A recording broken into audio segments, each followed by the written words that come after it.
Hey, what's going on, YouTube? Hey, I'm back with another episode of Sports Picks with Big Zay. I'm going to give you all my MLBs for Thursday, August 11, 2022. And as y'all can see, man, no more sloppy top Zay. I went ahead and got me a clean cut, man. Clean all the way through. I ain't going to hold y'all up. I'm going to go ahead and jump right into it. The first game, we got the Marlins at the Phillies.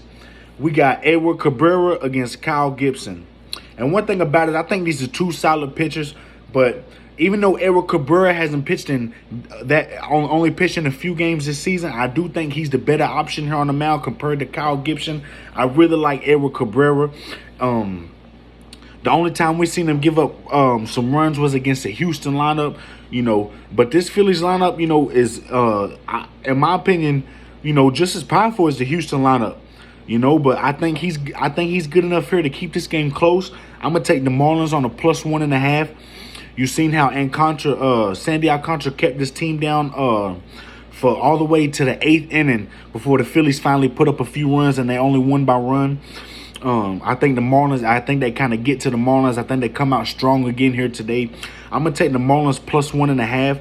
Kyle Gibson has a 4.36 ERA, which does concern me at times, giving up 4 earned runs, 5 earned runs. If he gives up a couple earned runs to this Marlins team early, I can really see them covering the 1.5. That's my best pick in this game. I'm going to take the Marlins +1.5. Next game, we got the Guardians at the Tigers. We got Zach Plesac against Garrett Hill. And y'all know how I feel about Zach Plesac. That's just a guy who do not back up. I always go against the Guardians every time he's on the mound. He got a 2-10 record. As you can see, that's why I always go against him. But I'm going to take the over 8.5. I think he gives up a few runs to this Tigers team. And, Tigers got Garrett Hill on the mound that got a high 5 ERA. And I think the Guardians, considering that they hit righties top 10, top 12 in the league OPS the last 30 days against righties, I got to go with the over 8.5 here. I think the over gets cashed pretty early in this game. I'm going to go with the over 8.5 in the Guardians and Tigers game. Next game, we got the White Sox at the Royals. We got Dylan Cease against Zach Greinke. And, Dylan Cease, the White Sox ace on the mound, 12-4, 1.98 ERA. Against Zach Greinke, the Royals ace. The thing about Zach Greinke is the last time Zach Greinke went against this White Sox team, they did win 6-2, but that was against Lucas Giolito pitching for the White Sox. I think Dylan Cease is a much better pitcher than Giolito. And last time Zach Greinke went against Dylan Cease, the Royals did lose 7-3. Zach Greinke gave up a few runs, but the Royals bullpen really was the problem in that game. I think White Sox got the way better bullpen. I'm going to go with the White Sox here on the money line. I think Dylan Cease can hold this Royals team. The Royals just won 8-3, which really surprised me yesterday. But I'm going to still stay with this White Sox team. You see this series been back and forth, back and forth. I think the White Sox bounce back. I'm going to take the White Sox on the money line. Next game, we got the Rangers at the Astros. We got Cole Ragans against Framber Valdez. And everybody was surprised yesterday when Justin Verlander came out and things just went ugly and they just went sideways as soon as the game started. But this is a game I'm going to go ahead and take the Astros -1.5. I think they bounced back.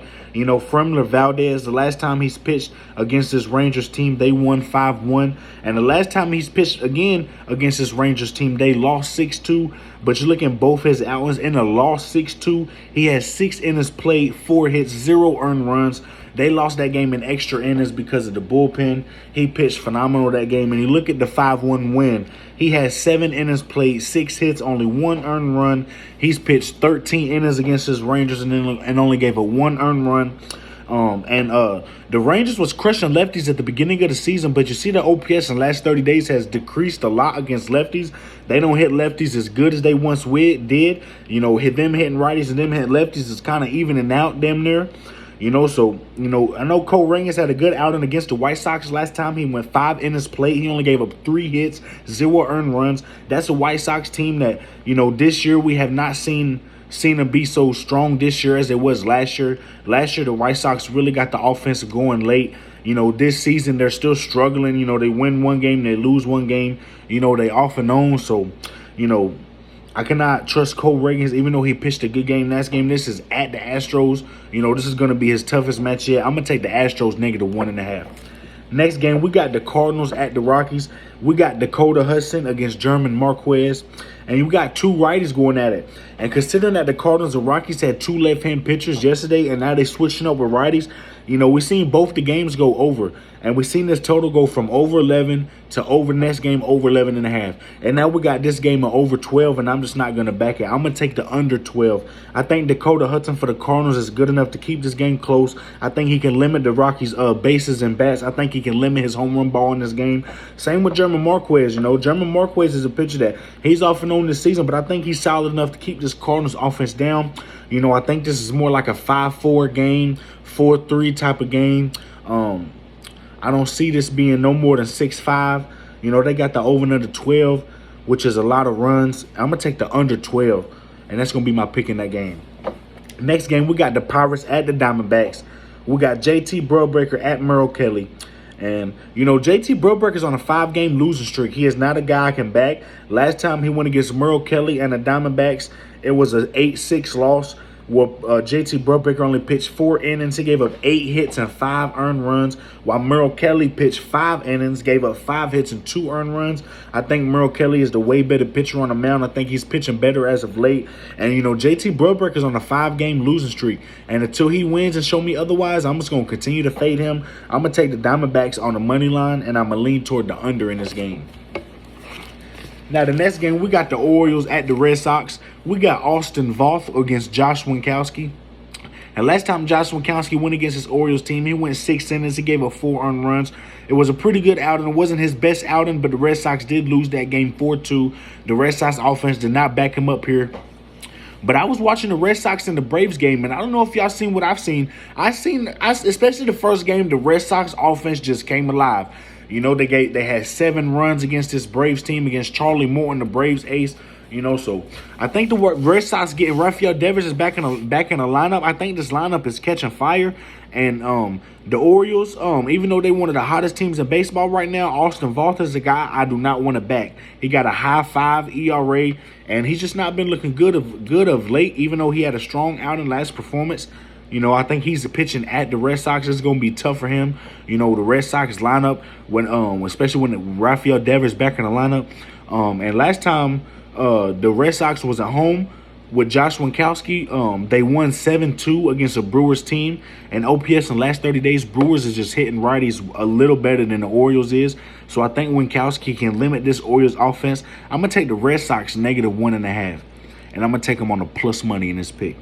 Next game, we got the Cubs at the Reds. We got Drew Smiley against Nick Lodolo. We got 2 lefties going at it. And the thing about it is, man, at the beginning of the season, halfway through the season, the Cubs were just crushing lefties. They was one of the better teams against left-hand pitchers. And now this past month, you look at OPS in the last 30 days, they're the worst team against lefties. Ain't nobody hitting lefties worse than the Cubs. They got an OPS of .516. That's just not going to cut it. You see the Reds got an OPS of .699. Almost a .7. That's way better than .516. I'm going to take the Reds on a -1.5. I'm going to take them on a plus money, -1.5. I just don't see the Cubs staying in this game too long. I think Nick Lodolo is the way better pitcher on the mound. You see, Drew Smiley just had an offseason all year long. His last game, he finally won his first home game of the season, to let you know what type of year he's had. But even though he won his first home game of the season, that's not enough for me to back him up in this spot. I'm going to take the Reds -1.5. I'm going to take them on a plus money, and that's going to be my pick in this game. Hey, YouTube, this has been Sports Picks with Big Zay. I hope y'all liked my whole slate. I gave y'all some unders, some overs, some money lines, some run lines, some plus money plays. Everybody Tuesday plays wisely. Everybody get their bankroll down. Everybody get their, it's all about your bankroll. Know that. If you messing with a couple hundred, bet a little 15, bet a little 20, bet a little 30, but if you messing with a couple thousand, go ahead and put a couple hundred on one if you got it like that. Know your bankroll, have fun with it, and also bet smart. Take smart lines. There's some games that like yesterday, the Mets was -300. A -300 line is not really a good line you want to add on your parlay. There really ain't no profit in a -300. You see, I had the Mets over 8.5 at -110, and the over 8.5 cashed. A -110 versus a -300. I want y'all to try your best to find value in the odds. You know, we got to work together as a community. Drop y'all's tickets in the comments. Let me know what y'all placing, man. If y'all need any help with any type of parlay, you know, go ahead, let me know in the comments. Like this video. I would appreciate it if y'all would subscribe to, share this video. You know, without y'all, this ain't possible. And I just want to appreciate everybody on YouTube. You know, this is a new month, baby. Let's hit the books hard. I pray that everybody hits their bets today. It's a good slip. I really like today's slate. I'm confident today. I just got the haircut. You know, I'm slick Rick going on. So it's been Big Zay. Hey, all right, YouTube. Y'all take care.